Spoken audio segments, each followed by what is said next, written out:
questions? We go on to the other parts of the audit. Then, John, So if we stay with the document that Mrs.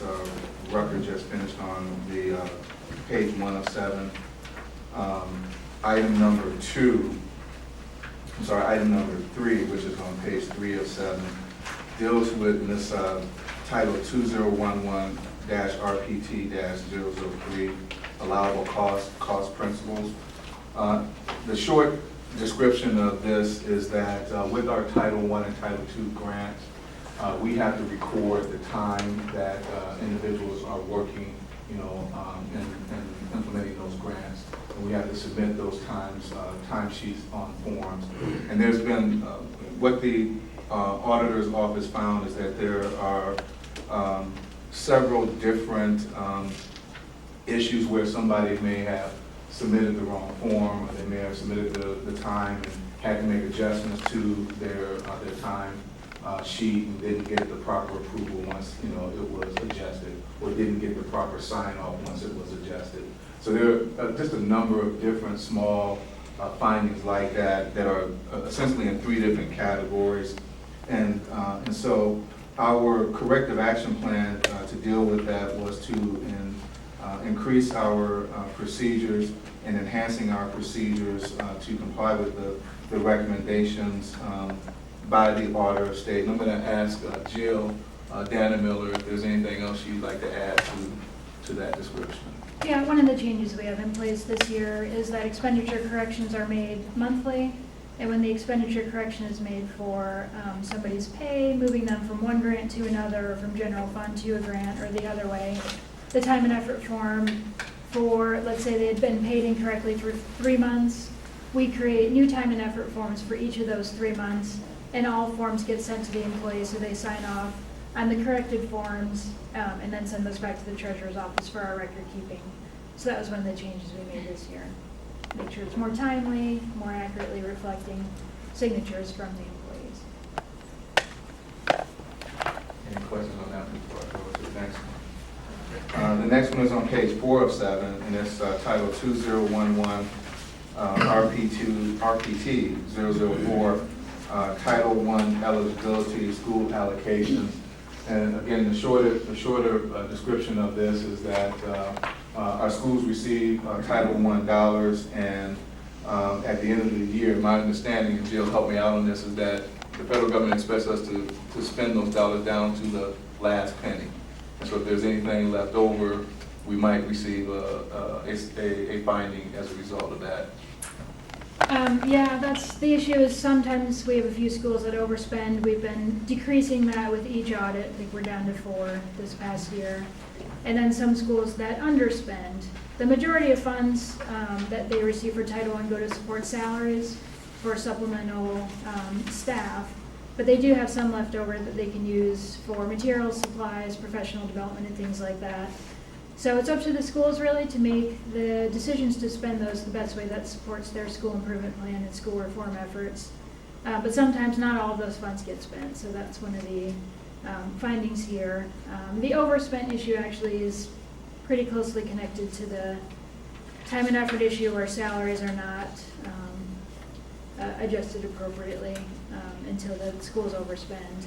But to rectify that, we do monthly reports to make sure there's no overspending or underspending happening, and if there is, we let the schools know, or we make the corrections that we need to at the treasurer's office level. And as Ms. Dana Miller said, this was an issue where there were several schools cited over the years, and we've gotten to the point now where it's down to a small number of schools through the procedures that we put in place over the years. And it's an ongoing process that we're going to have to continue to monitor every year to make sure that we stay on top of it.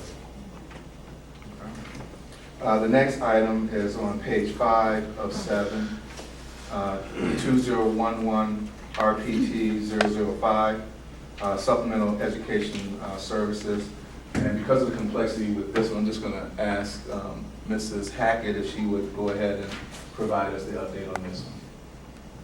Okay, So included in the audit related to supplemental educational services, there were 5 recommendations for our program.